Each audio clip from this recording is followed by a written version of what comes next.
you. Hello, everybody. Good afternoon. Thank you for joining us. This is our weekly COVID-19 media briefing and the first one for 2021. I'm Lorna Vigili, Hispanic Public Information Officer for Montgomery County Government. And today our presenters will be, as usual, our County Executive, Marc Elrich, as well as Earl Stoddard, Dr. Earl Stoddard, who is the Director of the Office of Emergency Management and Homeland Security, and Dr. Travis Gayles, our health officer from Montgomery County. For the members of the media, do remember to ask for permission using the chat, as well as to record and later on to ask questions. And with that, let's get started with our County Executive, Marc Elrich. So, hello everybody, and thank you for joining us today, and Happy New Year. And there are lots of reasons to be happy this morning, but there's lots of reasons to be optimistic. This year will be better than the last. It won't get better right away, but we're certainly on a path to better outcomes. And I'm looking forward to the progress that I'm confident that not just Montgomery County, but that the country is going to be able to make in dealing with the pandemic and making sure that people get the vaccinations they need, and that we have the kind of public health from the federal level that all of us have been waiting for. So I'm very optimistic about the changes that will be coming. We are very excited about the allocations of vaccines. We've now had 2 allotments of vaccine, I think. And we were able to successfully get the first allotment out, and the state doubled our allotment for this week. And we're confident that we're going to be able to continue to get those vaccines out to the public. The governor actually mentioned Montgomery County, acknowledging one of us as one of 5 counties that has done the most in moving through the doses at a good pace. And it was good to hear that from the governor. We are working really hard to make sure we can put these programs in place and make the supply available to people. And as the supply increases, we're going to continue to ramp up our programs. We don't control the supply. That supply gets allocated to us from the state. The state doesn't control their supply because their supply is getting allocated to them from the federal government. So all of us are kind of in this waiting line to make sure, or to see what doses we're going to get made available to us. But hopefully there will be a ramping up of vaccine production, and there will be more candidate or vaccine products coming online. So hopefully as we begin to move through the winter, the supply and the variety of products available should increase, and we should be able to move faster than we've been able to move so far. But I just wanted to assure everybody that when it comes in the door, we already have plans for getting it out the door, and are very aggressive about getting the vaccines out into the community. Montgomery County's numbers, today our case count was 531. This is not a good number. I'll remind people this is about 10 times higher than we were in the lower points in August and late July. So 10 times where we were a few months ago is not where we would like to be. Our test positivity rate is 8.4. That's more than 3 times our lower points. And our cases per 100,000 are 39.1. And that's way more cases than we had earlier on during the year. So despite the presence of the vaccine, the virus is still very much with us.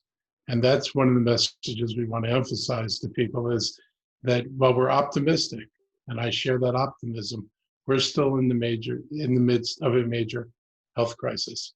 It will be a while before there is adequate vaccine supply to actually inoculate the general population. So as important as this is, and as excited as people are, and we are all getting bombarded by, when is my turn? When are you going to get to me? Until we know what the supply is going to be over a period of time longer than 1 week, it's very hard to look out 2, 3, 4 weeks, let alone 2 months, and tell people where we're going to be with certainty. We just know that the availability is increasing, and we're going to be able to get more out, and we're prepared to get more out. We also know this virus has created, a major economic crisis. It's impacted businesses and families. One thing that, we're hoping for from the federal government is a greater willingness to spend the money it takes to make businesses and families whole. I've said this before, I'm going to say it again. Businesses were severely damaged by this pandemic. They didn't do anything wrong. They opened their doors, they wanted to be in business, and the pandemic made it impossible to conduct business as usual. And I'm a believer, and I know there are other people in the federal government who believe that businesses should, to the greatest extent possible, be held harmless. And individuals who can't pay rent because they didn't have jobs to earn money to pay rent should be held harmless to the greatest extent possible. We need to get over this. We need to move to recovery. People continue to need assistance, food and housing, and we need to make sure that, and we're going to continue to lobby the federal government to make sure that that assistance is forthcoming. And amidst all that, like I said, we're in the midst of the same health crisis. So we are going to move and continue to do the things we need to do. But we know that I certainly feel we have a better federal partner and a partner who's going to take the pandemic and how to deal with the pandemic a lot more seriously. So we'll continue to ask people that, number one, wear our masks. Please continue to be physically distant. Wash our hands frequently and get tested. We are continuing to test at a very, very high volume. And we're asking people to, please go out and get tested. Montgomery County has tested 536,000 individuals, 51% of our population. Our daily testing volume averaging is looks like about 8,000.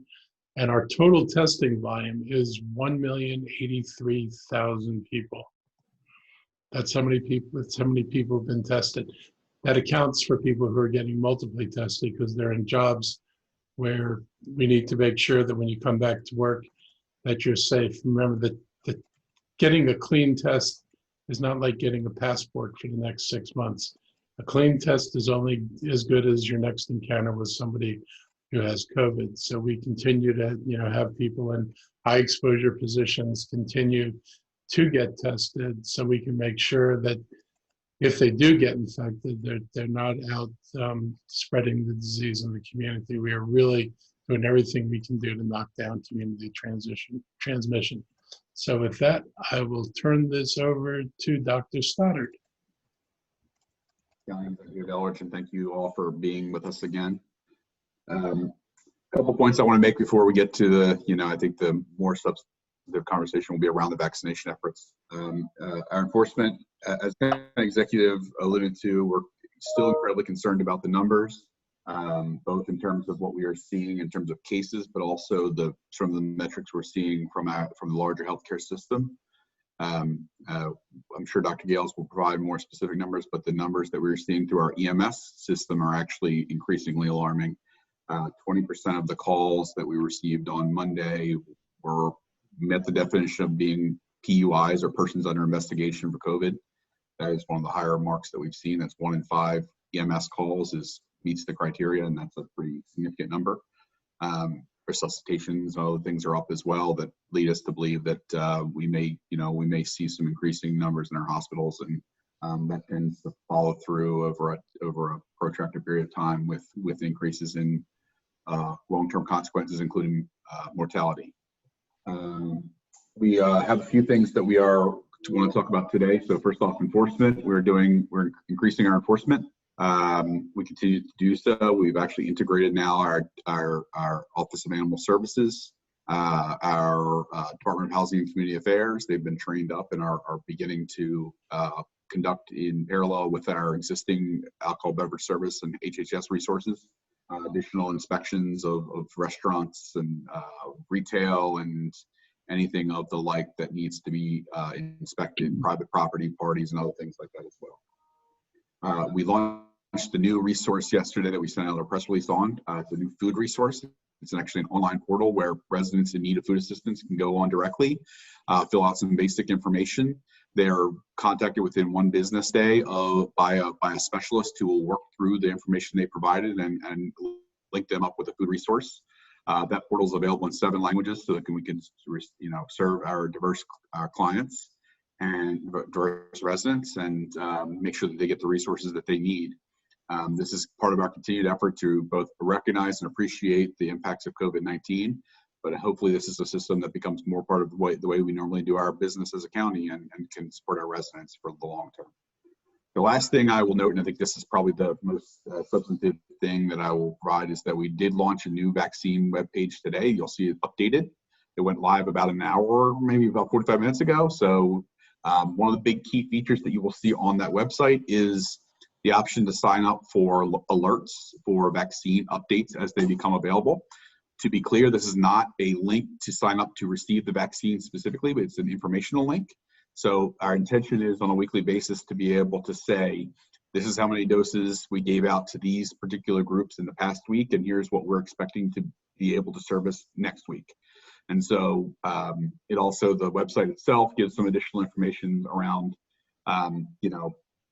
where we're at, where we're going, and it also provides a great level, more detail that you're going to see that Dr. Gayles is going to talk about in terms of the vaccine priority groups and who falls into what group, and how we've sort of tried to stratify even within the various groups, who, what, when, and where, why of the order. And so I think our residents will find that helpful in describing sort of where we're at and where we're going. And we're hoping that as we get more certainty around the vaccine quantities, that we'll be able to give more informed timelines moving forwards. And that's really what the alert process will be all about, is to try and give people a heads up as their category that applies to them begins to come closer. They'll know because they'll be tracking it on a weekly at least basis. So that's all I have today, and happy to turn it over to Dr. Gayles.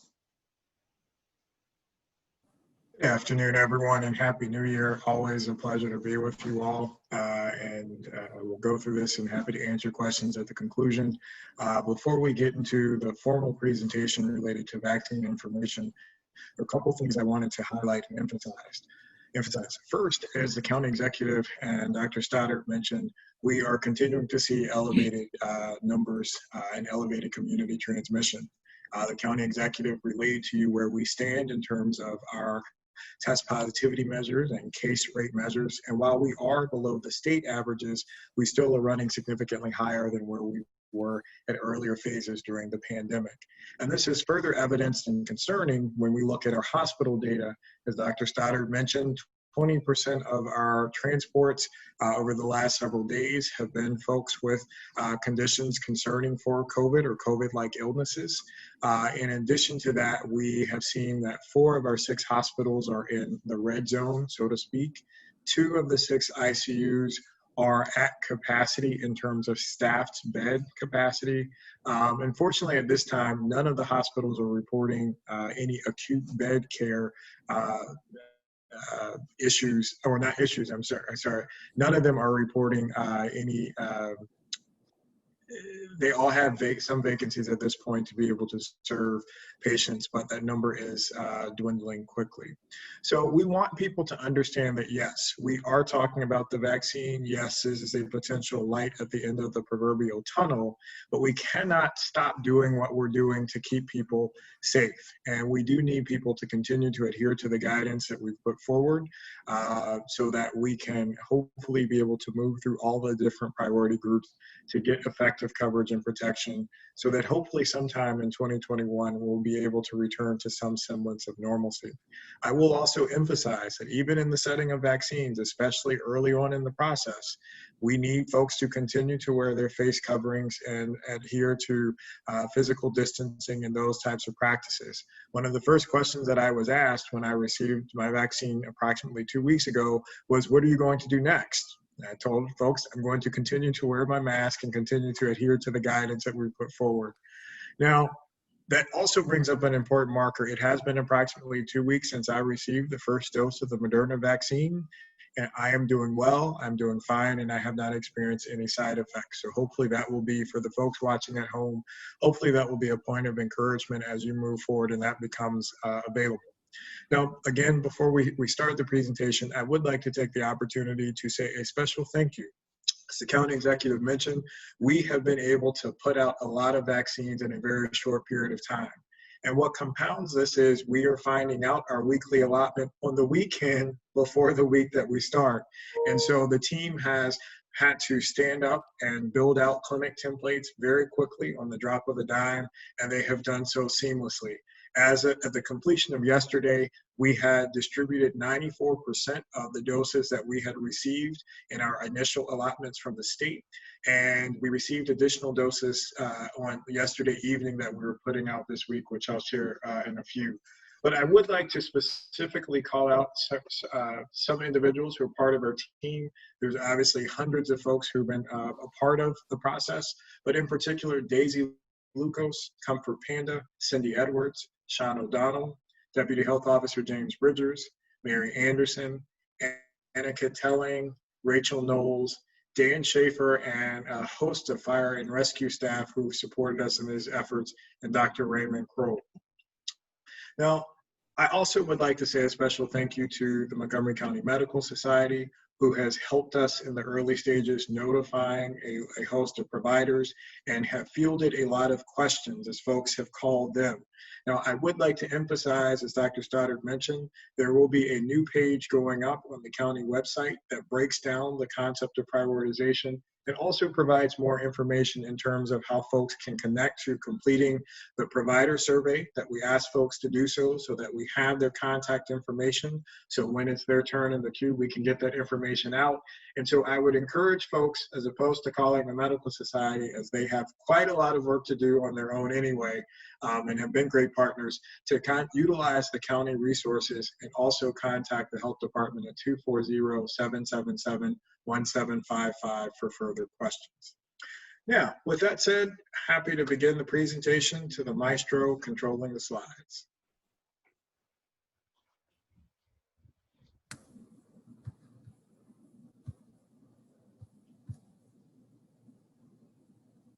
All right, next slide.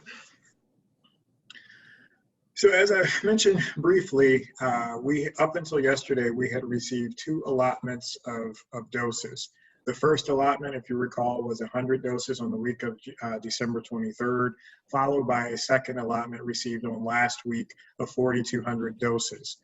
As of yesterday afternoon, at the completion of those clinics, we had administered 4,047 of those doses, which is approximately 94%. Next slide, please. On yesterday, late afternoon, we received an additional 8,600 doses, and as the county executive mentioned, this represents approximately double the doses we had received the previous week. And again, I want to emphasize, these are just the doses being delivered to the health department. These do not include the doses that have been sent directly to the hospitals and sent directly to the pharmacies that are working with our long-term care facilities for administration. Now, because of these doses, now again, I will clue you in, we found out about these doses late Saturday afternoon. And so as a result of that, we were able to try, to quickly stand up clinics for the rest of the week. We have brought on an additional community site in addition to the one we had last week. So now we have 2 community sites that we're utilizing. We're running both of them each day for the rest of the week. And our goal is to distribute somewhere between 1,500 and 2,000 doses each day. And so we estimate that by Friday, we will hopefully, at a minimum, have distributed approximately 5,500 doses to those folks who are eligible in the 1A criteria. Next slide. Now, the challenge is this would bring to, with this week's allotment, it would bring it to us to a total of 12,900 doses shared with the local health department. And again, based upon our estimates, we hope to actually be somewhere in the 10,000 range of doses administered. Now, the challenge is, as the county executive referenced, we are only finding out our next week's allotment at this time the weekend before. And unfortunately, the state only finds out their allotment from the federal government 1 week in advance. And so at this time, we have had to operate in terms of having what you can consider to be a shortage of vaccine. And as a result, we have had to create a prioritization framework, if you will, utilizing CDC guidelines based upon types of exposure, types of patients coming into certain areas, and the types of venues that may carry higher risk. Let me be very clear. Any prioritization algorithm that's put out by us or any other jurisdiction does not diminish and dismiss the risks that any provider may face and anyone coming out into public and being in a setting working with other individuals may face. But utilizing that criteria, we had to put in a framework to help get people through the queue, given and influenced heavily by the fact that we don't have an adequate vaccine supply at this time to cover everybody who is eligible. Next slide, please. So I wanted to clarify a couple of roles also between different groups so that folks at home understand this process. And I would also like to emphasize the reason why we're doing this now is the governor and the state had a press conference yesterday to lay out the state framework, and each health department is also having similar conversations now to move forward, as we were in some ways waiting for the state to make those announcements from the state level to ensure that we were working as closely and consistently within the state guidelines as possible. Now, within these early categories, the State Department of Health has been responsible for providing vaccines, again, directly to hospitals and sending those doses also earmarked for long-term care facilities through pharmacy partnerships. And so all of the long-term care facilities in Maryland have signed up with retail pharmacies to create partnerships so that the doses will be administered and handled and coordinated through those pharmacies directly to those entities. And from my understanding, the last conversation I had with state was that all of the nursing homes have been prioritized within that all of the nursing homes throughout the state will have received their first doses by the conclusion of next week.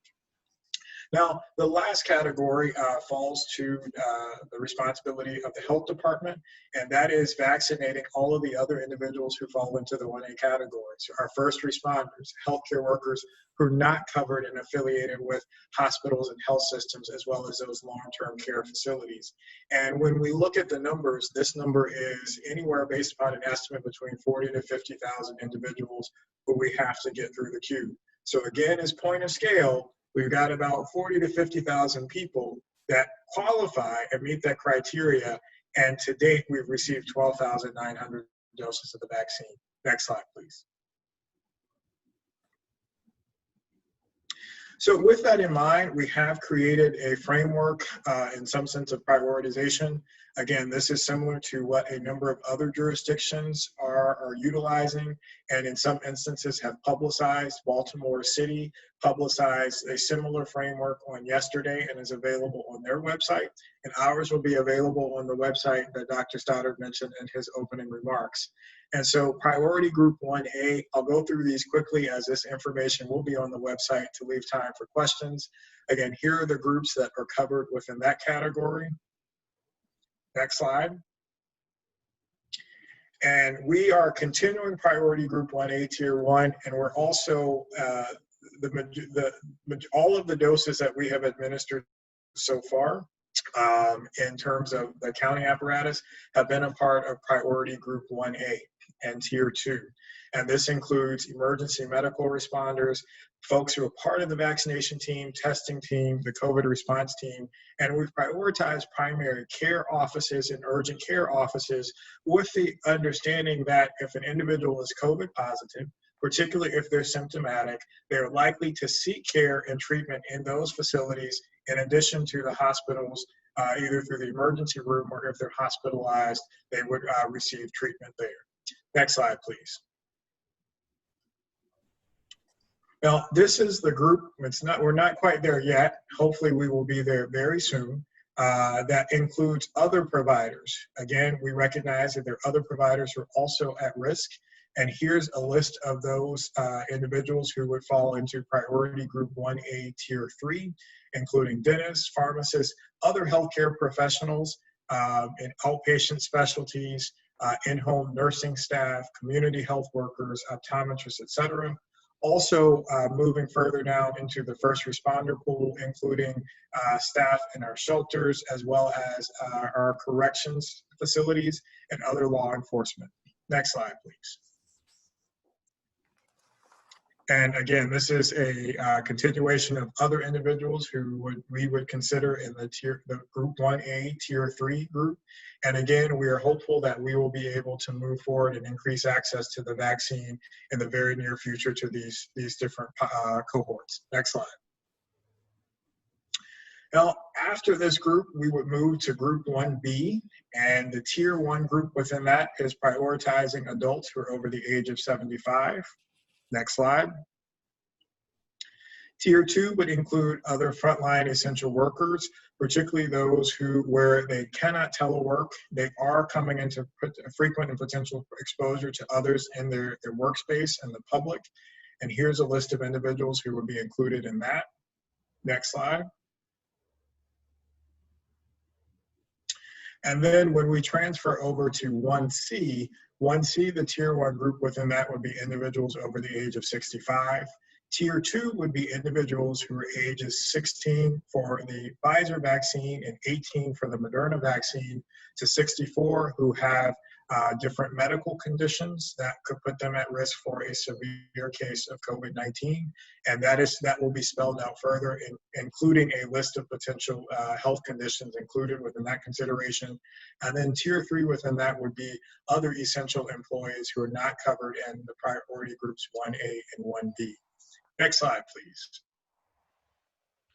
So just want to reiterate why it's important to get vaccinated to residents at home is it protects you, it protects your family. It also, now the effectiveness of the 2 vaccines that we have available now are approximately 95%.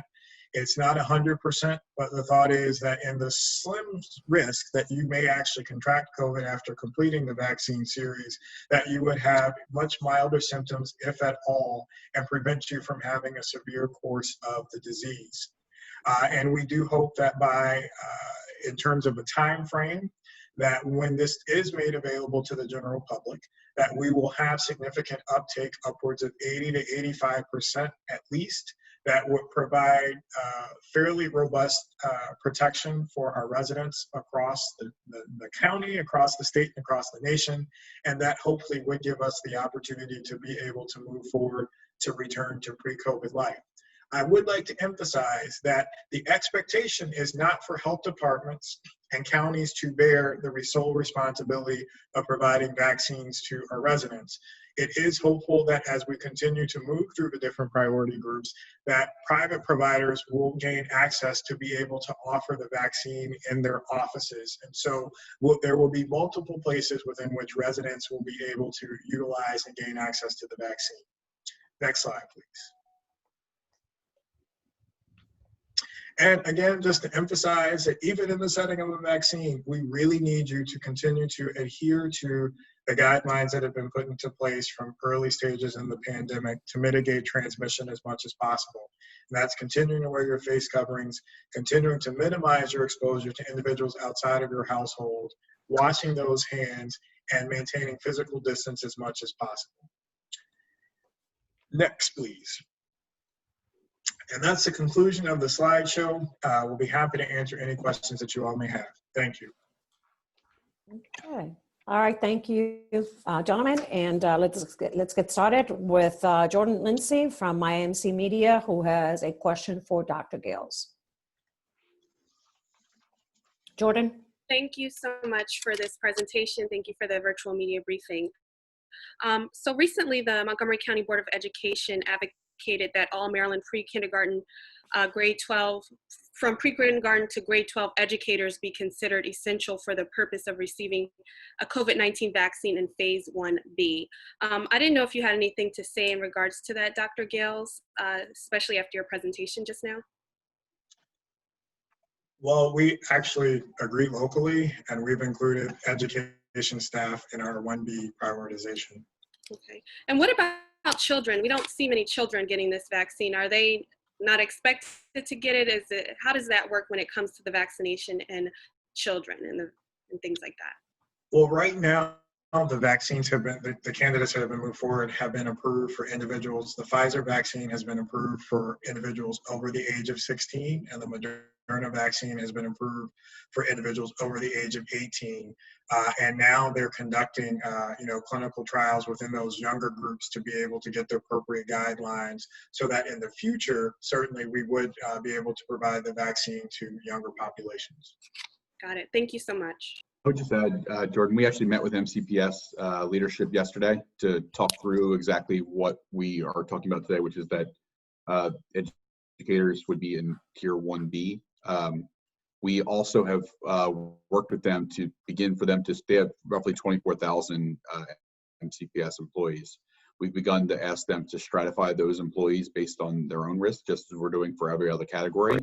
And so, for example, the staff that are providing the feeding support through all the schools will be earlier than most staff. And the staff who are going to be asked to return to in-person education in the earliest phases of the MCPS return to school plan will be given priority as well. And so the school system is working through those priority determinations as well. And I would expect that that'll be a point of conversation for the board next week. Got it. Thank you so much. Thank you. Caitlin Peets, Bethesda Beat, question for Dr. Gayles.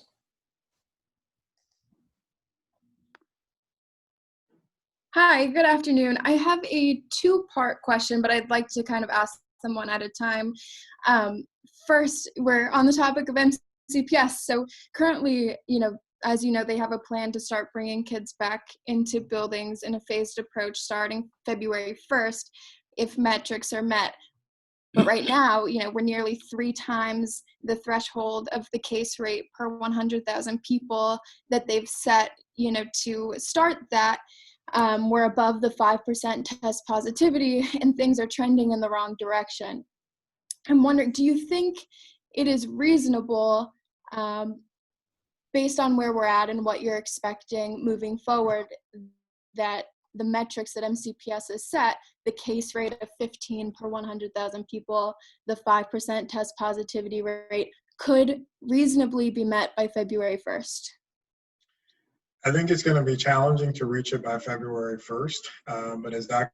Stoddard mentioned in our conversations with him, we've also talked extensively about the opportunities that would be presented once we're able to get a significant number of teachers and staff vaccinated for additional protection and coverage.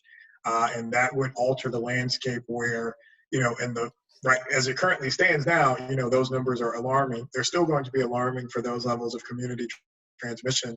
But if we have a significant percentage of the workforce who've been able to get access to the vaccine and get covered, that does maybe change the conversation a little bit in terms of, having a discussion about what those particular metrics look like in the setting of fairly, widespread access to the vaccine amongst those who would be participating. So I think that what I would say is that I know that the state will continue to engage in conversations around this topic because our jurisdiction isn't the only one who is above the metrics that a lot of local school districts have set forth to come back to school, as well as the state guidelines. And so I would say be on the lookout for some continued engagement and discourse for that topic at the local level as well as the state level over the next several weeks. And this isn't my second part of the question, but you raised a point that I want to clarify. Do you think that the county will get to the phase where that includes educators by the end of the month, like Governor Hogan said is suspected for the state? I mean, obviously we hope so. We hope to move through this quickly, but to just emphasize, we really are at the mercy of what allocation we'll get from the state. And as it currently stands, we're finding out the weekend before. So it makes it a little bit difficult to, forecast that out. But I will emphasize this is that, when folks are looking at the numbers to say, okay, well, are you going to wait until you've confirmed that you got 50,000 people vaccinated before you move to the next? We're not going to do that. We're going to try to move forward and look at the trends in terms of people who are coming in and signing up. And if there are spaces and opportunity to expand quickly and to increase access to folks, we will try to turn that around quickly and make that information known to the public. And so I know that there are folks at home who are frustrated. We've seen the emails. We continue to get the emails. But I help folks understand we're also working very quickly once we get information and once we get supply in to turn that out quickly and get it out as quickly as we can. Okay, and my last question for you.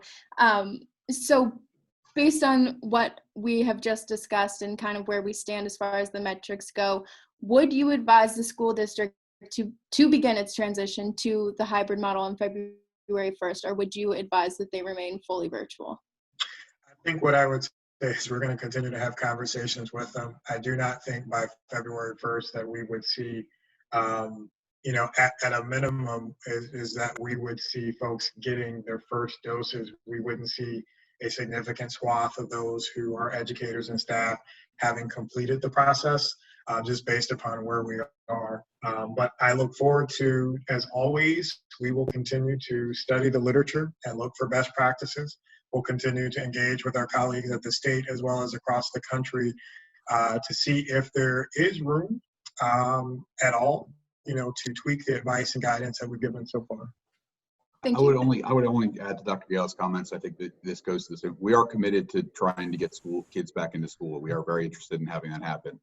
The literature does seem to indicate right now that while children seem to be at a lower risk than the community transmission level might indicate, the educators and staff do not seem to fall into that same, they aren't as protected. The data out of England this week suggests that they are actually seeing higher levels of staff and educators infected than the average population. And so at best, the data is mixed as it relates to the entire school environment. Children may be lower risk, adults in the school systems may be higher risk, but we are committed to getting children back into school, and by vaccinating the adult staff, the educators and staff and others who are in the schools with the children, we, as Dr. Gayles said, we may be able to evaluate the recommendations that we make and consider a slightly higher level of transmission if it's in the context of vaccinated staff and teachers. So I think that we're interested in getting there. The school system's interested in getting there. We want to make sure that we're going to be able to protect both the staff and faculty as well as the students. Thanks. Thank you. Gina Portnoy, Washington Post, has a question.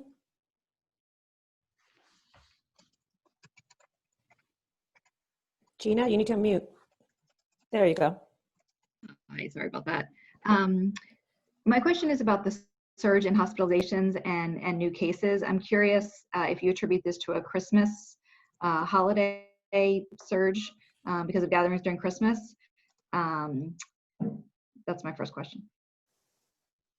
Well, I do think we have seen a surge of cases following the Christmas holiday. For example, if you give me a second, I'm pulling up my new case chart here. When we look at the red cap data, our highest, as far as I can recall, our highest daily total of cases based upon the day that they were drawn is from December 28th, where we saw 605 cases, positive cases that were drawn on that day, followed by December 29th at 519, December 30th at 558. And then on the 31st, we're still continuing to get data and information. So based upon that, we do see a blip up of cases following the winter holidays. And we'll continue to monitor to see if we see any difference and any further differences in terms of the new cases. But again, as Dr. Stoddard referenced and I mentioned, we have seen an uptick in hospital cases since the end of 2020. Okay, you mentioned the so-called red zone and ICUs being at capacity in terms of staff. How are hospitals managing with that, and what are the next steps as if the numbers continue to increase?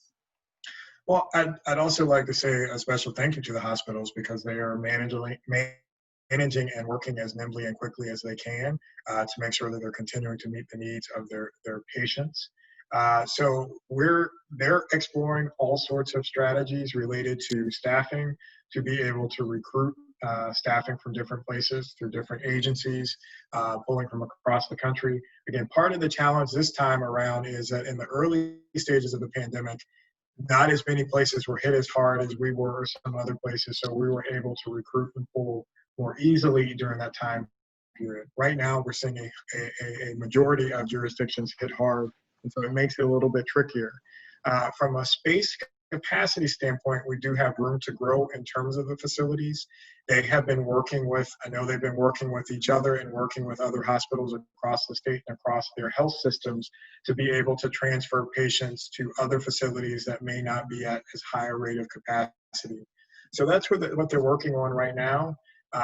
And, you know, the goal obviously is, from our perspective, the public health side of things, is to do what we can to prevent people from having to show up to the hospital anyway and ultimately utilize those beds. I would also add too, I think one of the big things that we're seeing from across the country is, and particularly in LA County, is that you can have surge capacity, you can increase the acuity of the beds in the hospital setting, but the facilities themselves are not designed to have every patient in a hospital setting operating off of things like oxygen, for example. And so there are hospitals in LA County that are now concerned that their oxygen systems are incapable of supporting the number of patients in the hospitals that need oxygen. We have not seen that in Montgomery County, and I believe that in part some of the actions, but the responsibility of our residents relative to what we're seeing in other parts of the country is higher. I think our residents deserve a lot of credit.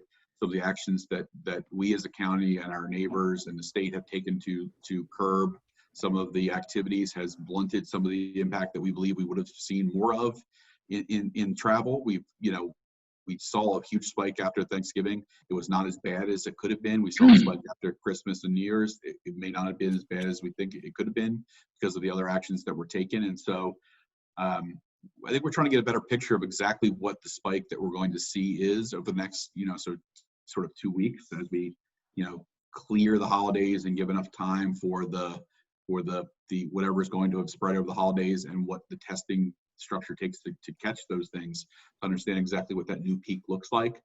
But I think we're not happy about where we're at, but we're optimistic that we're not going to potentially blow out the system in the way that we were really concerned about a month ago. Okay, next, Chris Gordon, NBC4, question about vaccination. Yes, thank you very much. I think the county executive said it earliest that you've been deluged with questions, and we're trying to make available the information of when the different groups will be able to get vaccinated. Is that what your website, the information that will be on your website, if you will make clear where is this website so we can publish it, and what people will learn and what they won't be able to do, which I guess is to sign up. They can register in some way though and get alerts. You were talking about that. I want to make sure that we get out, and also whether you're going to be using the National Guard. Those are my questions. I'll answer the last part quickly and then shift over. Dr. Stoddard can give more information about the website. So yes, we anticipate we'll be utilizing the National Guard to help support the current existing clinics we have.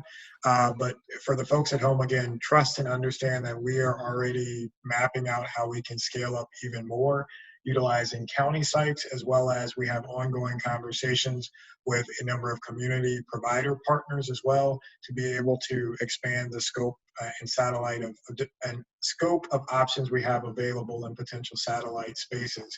But yes, we hope to get access to the National Guard, and we will put them into action. So I believe that our trusty pilot is showing you the website on the screen right now. As you can see here in the red box, I think the highest red box here, you can click on that link and that shows you where you can sign up for the email and text updates. That will, it's a quick process where you go in and provide how you'd like to receive the information. You provide the necessary information to get subscribed, and then now you'll receive the regular alerts. As far as the rest of the page goes, and I think we can go back, and so we really tried to update a lot of this information, and you can see here in the yellow, this is the survey location where Dr. Gayles has alluded to, where providers can go to and provide their information, which then they'll, when their priority comes up in the list, they will receive a notification and a registration link to get registered for their vaccine sites. This portal's been up and running for a little while now, but anyone can really go through it. You'll be placed in the queue at your appropriate time based on the phases, which I think we can show you here in a second. We'll go back to the main vaccine page. Up the top right corner, scroll up a little bit on that. See the C phase 1 priority group details. Click on that link right there. This shows us where we're talking about right now. These tiers that Dr. Gayles previously described in the slides. You can see we're in priority 1A. We're currently doing tier 1 and tier 2. You can see what's included in those tiers. Our hope is that over the coming weeks, let's say hopefully a couple weeks, we'll be able to move on to tier 3, and we provide all the definitions of as much details as we possibly can on who's included in each of the tiers of this list. And so you can see, and we give a little bit of an explainer of why we've stratified this way. We're not suggesting that dental practices aren't at risk, but as Dr. Gayles alluded to, most dental practices in Montgomery County are saying if you're symptomatic, don't come, whereas the people in tier 2 don't have that option. Those are the people to whom you are going if you are sick. And so that's the key point here. And so so basically all healthcare workers are in the top tier. We've just stratified those out so that we're making the best use of the vaccine possible. We also provide some information about the CVS and Walgreens partnership and what they're vaccinating for. We go through into our later tiers. I think the key thing to say here in our priority groups is, and Dr. Gayles sort of alluded to this as well, some of this will become updated over time as we get more information. So for example, in category 1C, the medical conditions, it's very likely that list could get updated over time, and we'll have to be prepared for that. But this gives as much information as we have right now on who falls into what category and what their conditions are for that. So we're going to continue to add to this page as we get more information, but this obviously is our current best effort to try and get as much information about what we currently have available to us, who's currently eligible. And as we get more certainty about the rate at which we're going to see doses come in, we'll be able to, potentially give some better projections on the timeframes in which we may be able to move to various categories. So I think that's hopefully helpful. We definitely encourage people to sign up for the alerts and visit the website with frequency, and we'll continue to keep it updated. And I just wanted to make sure I understand, what is the website how that we should publish? And I also understand from Dr. Gayles, in terms of the time, you don't know. It depends on what the state allocates, and you get that information weekend before, if I'm not wrong. So that is correct. If I want to publish this website, is it Montgomery County government / COVID-19/vaccine? Yes, Yeah. Chris, thank you. Yeah, and so what our goal is, when we send out these notifications, for example, we'd like to, plan on like Fridays, for example, let's just say, we'll talk about how much we were able to get out during that week, who we got it out to, and then hopefully be able to say next week we'll have this many doses and we're going to move on to this other tier, and that includes these people. That way people can sort of be 1 week ahead of, they'll be able to track based on our website here what the order is, and they'll be able to see exactly where we are in our distribution scheme to know when their name may be coming up on the list. Thank you. Thank you. Appreciate everyone helping us get this message out there. Thank you. Randy Bass with WDVM has a couple questions. Good afternoon, everyone. Thanks for having me on the call this week. One question that I've been asked by some of our viewers is, once we get to some of those later tiers and eventually into general population, how is the county planning to target messaging and reach out to particular groups that may be hesitant when it comes to getting the vaccine? I feel like a big part of this battle is going to be getting people to get the vaccine. Some people I've talked to say no way, and other people I've talked to are ready when the time comes. So there are multiple efforts that are going on behind the scenes to address just that. And in fact, the folks who are coordinating this press briefing right now are very intimately involved in those efforts and in working with numerous county government partners as well as key stakeholders within the community. And so I'm not sure if all of those efforts are ready to become prime time, but I can assure you that everything that you just expressed in your question is of great concern to us as well, and is being worked on to proactively address so that when folks do get to the point where it is open to the general public or it does hit their particular priority group, that there's been an opportunity to proactively address their questions and hopefully diffuse some of that anxiety and concern and encourage them to get the vaccine. A follow-up to that, I've spoken with several hospital systems in the county. They've told me that some of their employees are opting out of the vaccine, somewhere between, at one point it was 20%, but it sounds like some of those numbers are starting to go down. What do you say to people who are turning down this vaccine once they've had the opportunity to get it? And what would you say to encourage people who may have the chance coming up very soon? Well, I think the most important thing is to actually take some space to have an opportunity to understand what their reasons are for their reluctance. I think, you know, it would be faulty to assume that it's like, hey, you need to get it because it's great, as opposed to saying, all right, let's find out what it is that's driving that decision, because it could be something personal, it could be something that is rightfully rooted in a historical perspective. And I think once we can gain a better understanding of what those different reasons are, we'll be able to, you know, provide specific guidance. In general terms, for those, you know, not breaking that down, but in general terms, I would say to folks, which is why we've tried to be very public about, you know, my experience getting it and other people's experience getting it, is to say that really this is something that is routine. We understand that, you know, in comparison to previous vaccines, things moved quickly.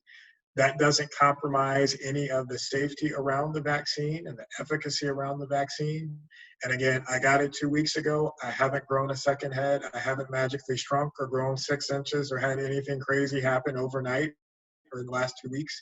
And the more we can routinize the experience of getting it, that follow up, and hopefully be able to, you know, share that information, people will be encouraged. You know, I'll be perfectly candid. All of my family members are like, we're going to wait and see what happens with you. How was your experience?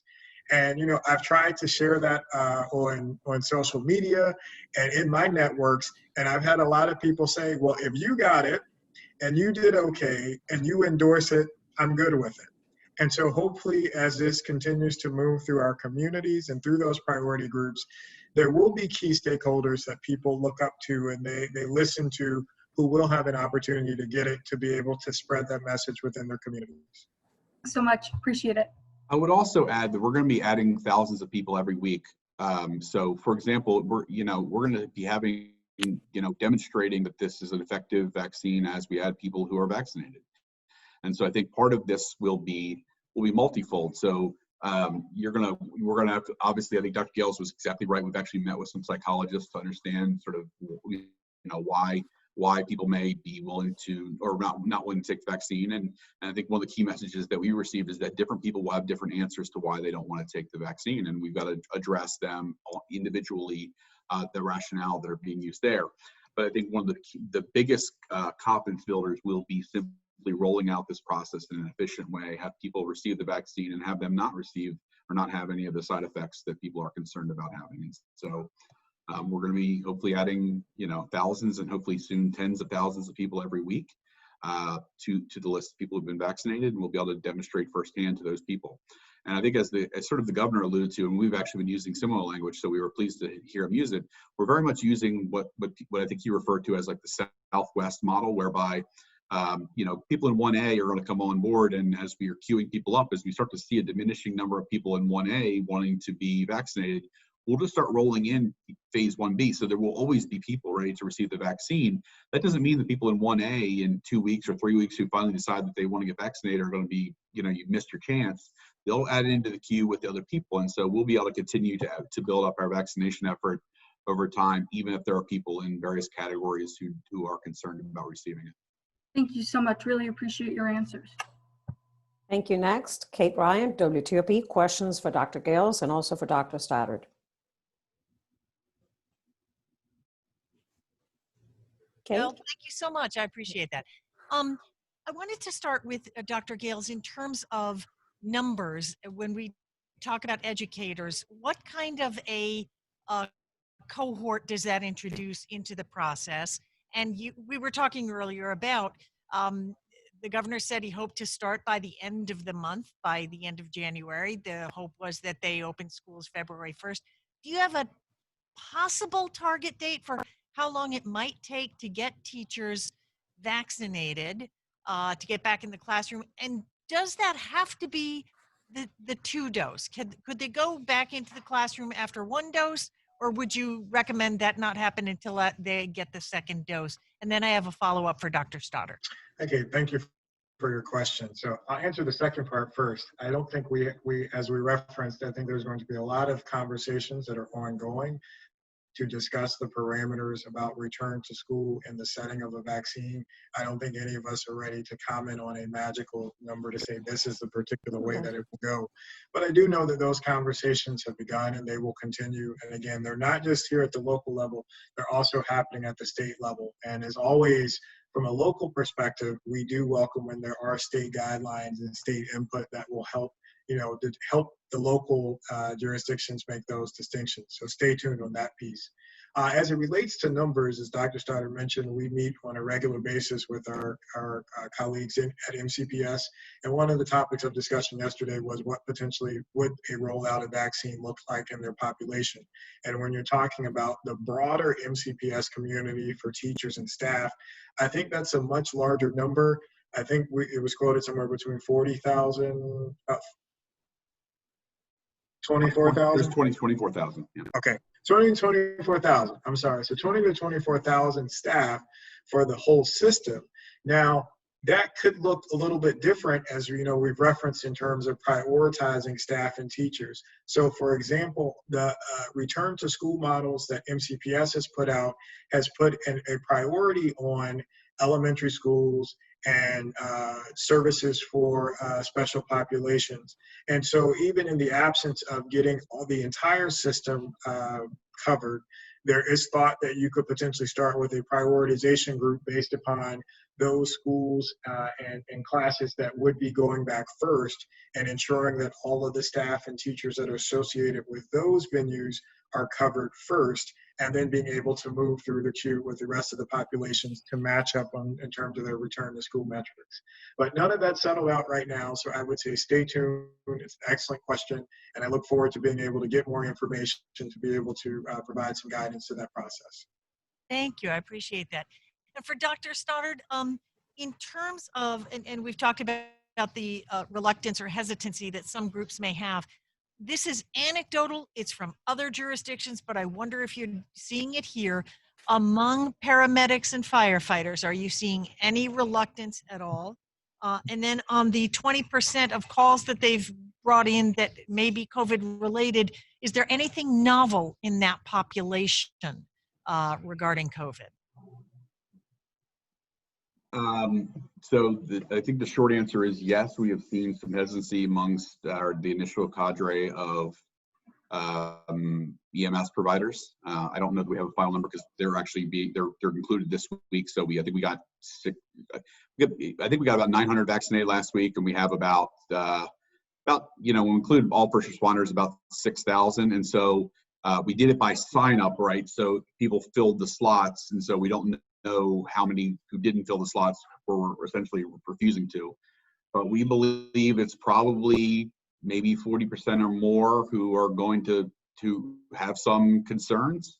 But even in surveying that our fire rescue team have done for their staff, they've basically there's a range. There's some people who are saying I don't want to get it. There's some people who are saying I'd like to see other people get it before I get it.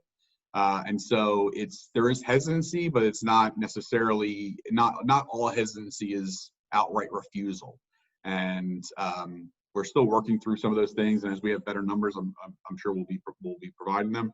But we really expect the real bulk of we've done some of the EMS providers so far because they'll be also helping do vaccinations.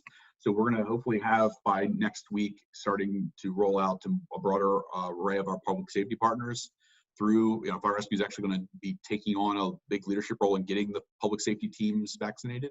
And so we should have a better idea of where that hesitancy level actually really is next week.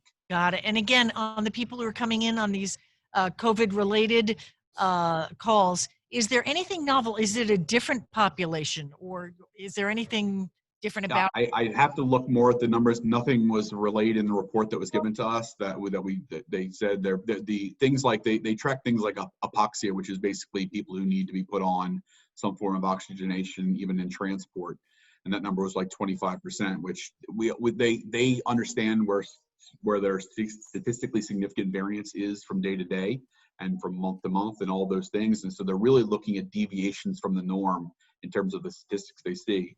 And the things that stood out to us when we got the report this week was that there was such a large increase in the number of people who met the criteria for COVID. They weren't COVID positive necessarily. It means that they had symptoms consistent with COVID and needed supports from EMS consistent with COVID. But it could also include flu or other respiratory illnesses as well, just because the symptoms, particularly at those, at that level of scrutiny, look very similar.